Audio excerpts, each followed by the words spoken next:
তো দেখুন বন্ধুরা, আমার ছাদ বাগান আজকে আপনাদের আমি আমার ছাদ বাগানের সঙ্গে পরিচয় করিয়ে দিলাম।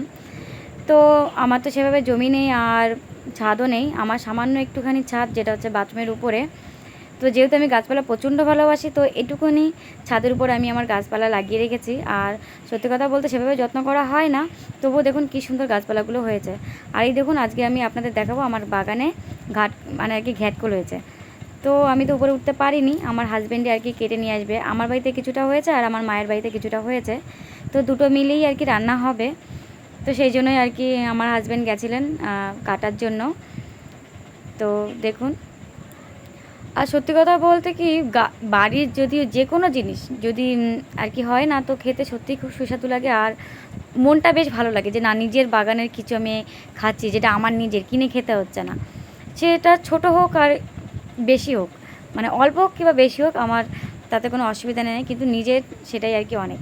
তো দেখুন, আমার ছাদ বাগানের হলেও আর কি অনেকটা বেশ মোটা মোটা হয়েছে। আর এই দেখুন, ফুলও হয়ে এসে গেছে ওই ঘ্যাটকলটায়।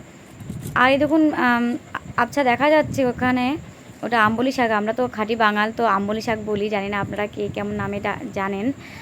তো ওগুলো মাঝে মধ্যে তুলে খাওয়া হয়। তো যাই হোক, এগুলো কাটা হয়ে গেছে, আমার হাজব্যান্ড আর কি এবার নিয়ে চলে আসবেন। আর এগুলো আমার বাপের বাড়িতেই আর কি আমার মায়ের কাছে দেবো। আমি তো পারি না সেভাবে রান্না করতে আর কি, আমার হাত চুলকোয়। তো সেই জন্যই আর কি মায়ের কাছে আমি পাঠাবো। বাগানের এটা কি ঘ্যাটকল, দেখতে পাচ্ছেন কতটা আর কি, এটা মাটিতে ছিল না, দেখতে পেলেন আমার হাজব্যান্ড আর কি বাগান থেকে, ছাদ বাগান বলতে কি আমার সামান্য একটু আছে আর কি। বলে আমার ঘ্যাটকলটা আমার মার কাছে পাঠিয়ে দিয়েছিলাম, তো আমার মা সেটা রান্না করে পাঠিয়ে দিয়েছে। আর এই দেখুন ঘ্যাটকল বাটা, তো আমার তো ভীষণই ভালো লাগে। তো তোমাদের মধ্যে কার কার ভালো লাগে সেটা জানিয়ে দিও, কে কে খেতে ভালোবাসো এগুলো। আমার প্রচণ্ড ভালো লাগে, সেই জন্য দেখালাম, তোমাদের সঙ্গে শেয়ার করলাম।